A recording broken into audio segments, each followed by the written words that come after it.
پرانے وقتوں کی بات ہے کہ ایک سلطنت میں ایک بادشاہ اور اس کی 3 بیٹیاں رہتی تھیں۔ بادشاہ ان سے بہت پیار کرتا تھا۔ ایک دن بادشاہ نے فیصلہ کیا کہ وہ اپنی بیٹیوں کو آزمائے گا تاکہ معلوم کیا جا سکے وہ اس سے کتنی محبت کرتی ہیں۔ بادشاہ نے اپنی بیٹیوں کو اپنے گرد جمع کیا اور ان میں سے ہر ایک سے ایک ہی سوال کیا، تم مجھ سے کتنا پیار کرتی ہو؟ بڑی بیٹی نے جواب دیا، پیارے ابا جان، میں آپ سے اتنا ہی پیار کرتی ہوں جتنا کہ دنیا کے تمام ہیرو سے۔ بہت خوب، بادشاہ نے خوشی سے کہا۔ جب اس نے دوسری بیٹی سے یہی سوال کیا تو جواب ملا، پیارے والد، میں آپ سے اتنا ہی پیار کرتی ہوں جتنا کہ دنیا کے تمام سونے اور چاندی سے، بلکہ اس سے بھی کئی زیادہ۔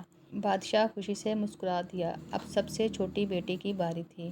میرے والد بادشاہ سلامت، میں آپ سے اتنا ہی پیار کرتی ہوں جتنا کہ پوری دنیا میں موجود نمک۔ بادشاہ اس کے جواب پر بہت حیران ہوا۔ یہ تم نے کیا کہا؟ مجھے لگتا ہے کہ میں نے تمہیں غلط سنا ہے۔ بادشاہ غصے میں بولا، میں نے کہا کہ میں آپ سے اتنا ہی پیار کرتی ہوں جتنا کہ نمک سے۔ چھوٹی بیٹی نے دہرایا۔ بادشاہ نے کہا، تمہاری ہمت کیسے ہوئی؟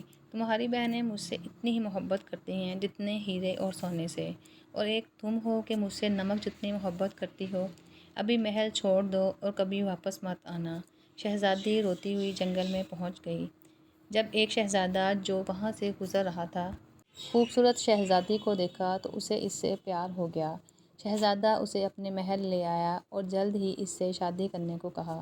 نوجوان شہزادی نے اسے بتایا کہ وہ صرف اسی صورت میں ہی اس سے شادی کرے گی جب اس کا باپ یعنی بادشاہ شادی میں آئے۔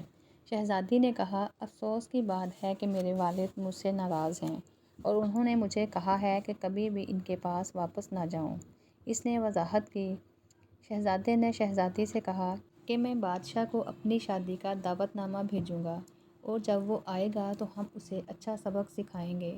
شہزادے نے بادشاہ کو شادی کا دعوت نامہ بھیجا، لیکن عقل مند شہزادے نے یہ نہیں لکھا کہ وہ بادشاہ کی سب سے چھوٹی بیٹی سے شادی کر رہا ہے۔ چنانچہ جب شادی کا دن آیا تو بادشاہ آیا۔ وہ شہزادے کے ساتھ والی جگہ ضیافت کی میز پر بیٹھ گیا۔ بادشاہ نے کہا، اس کھانے میں تو نمک ہی نہیں ہے، میں اسے نہیں کھا سکتا۔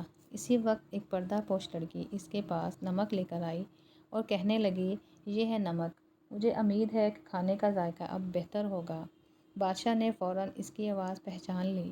لڑکی نے اپنا پردہ اٹھایا اور بادشاہ نے اپنی سب سے چھوٹی بیٹی کو دیکھا۔ وہ فوراً سمجھ گیا کہ شہزادہ اور شہزادی اسے کیا سکھانا چاہتے تھے۔